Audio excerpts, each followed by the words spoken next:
This video is going to be a little different than my regular expositions of the Bible. In fact, it's not an exposition at all. I'm going to put a little plug in for some of the books that I've written, or all of the books that I've written, really. I debated whether I should do this or not, because it may come across sort of as a crass effort at self-promotion, and that's not really what it is. God knows my heart.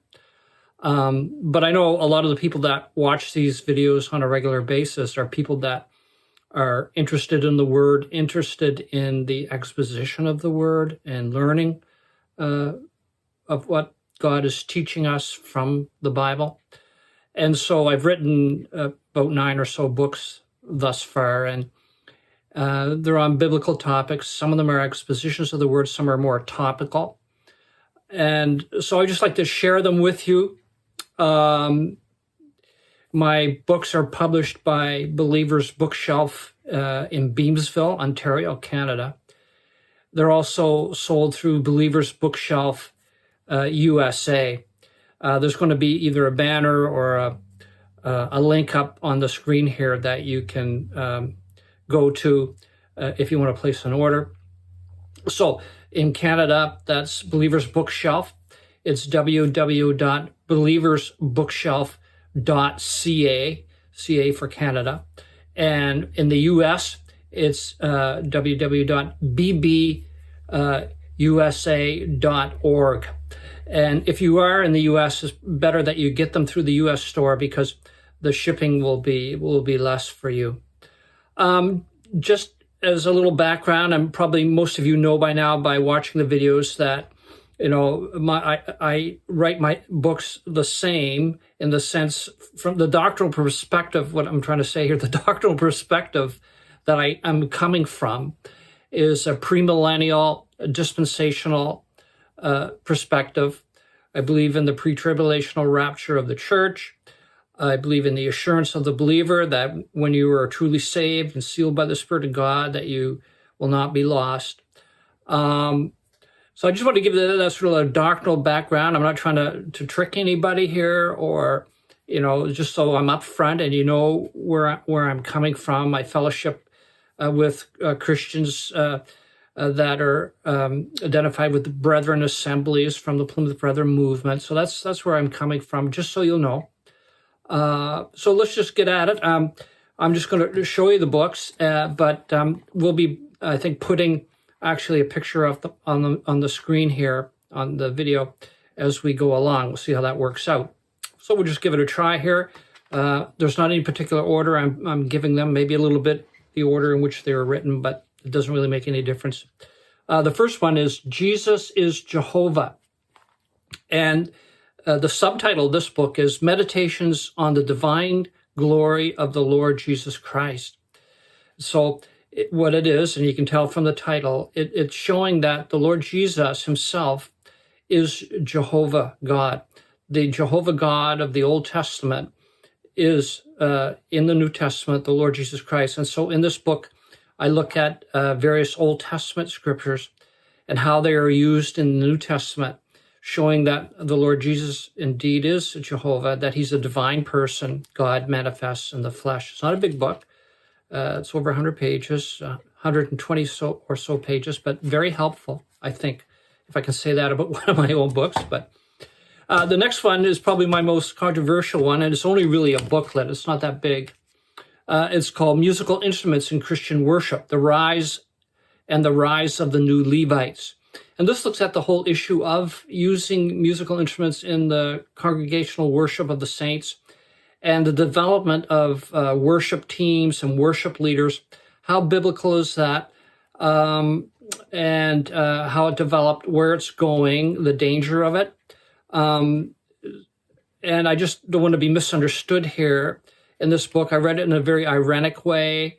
I'm not attacking anyone, and I'm not judging anyone's worship. God knows the heart, okay? God looks at the heart, not the form.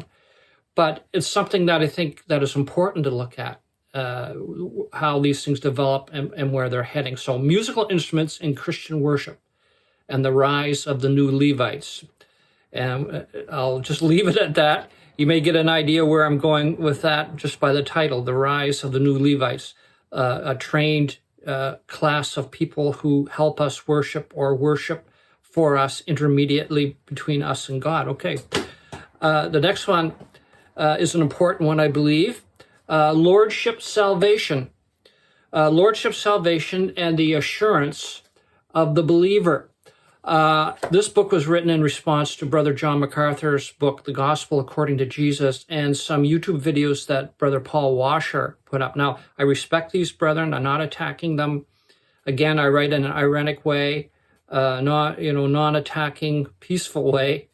But I think it's something to be examined and to be looked at, because there's a danger in putting an emphasis on obedience connected with the gospel message, and also a danger of turning people inward, to look inward to find assurance. And a lot of Christians struggle with this.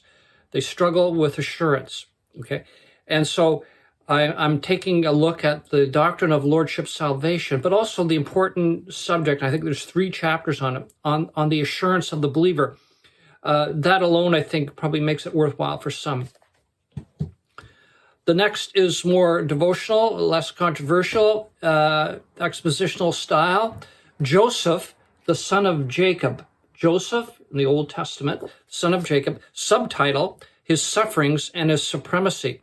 And as you can see from the subtitle, His Sufferings and His Supremacy, that it looks at Joseph as a type of the Lord Jesus Christ, an Old Testament foreshadowing of Christ, His sufferings and His supremacy, His rejection by His brethren, and His exaltation over Egypt.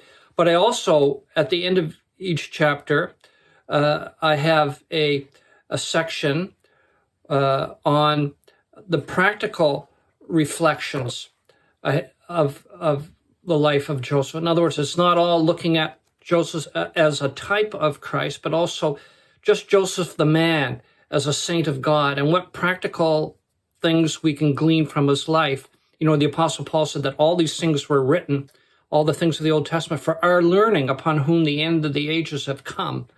And they're written for our instruction and edification and so on. We get that in 2 Timothy chapter 3, verse 16, 1 Corinthians chapter 10, and also in Romans 15, it mentions this as well. So these Old Testament figures were written for our learning, what we can learn from them in a practical way. And so Joseph, the son of Jacob. Next is God's Heart Revealed. And the story, the subtitle is The Story of the Prodigal Son.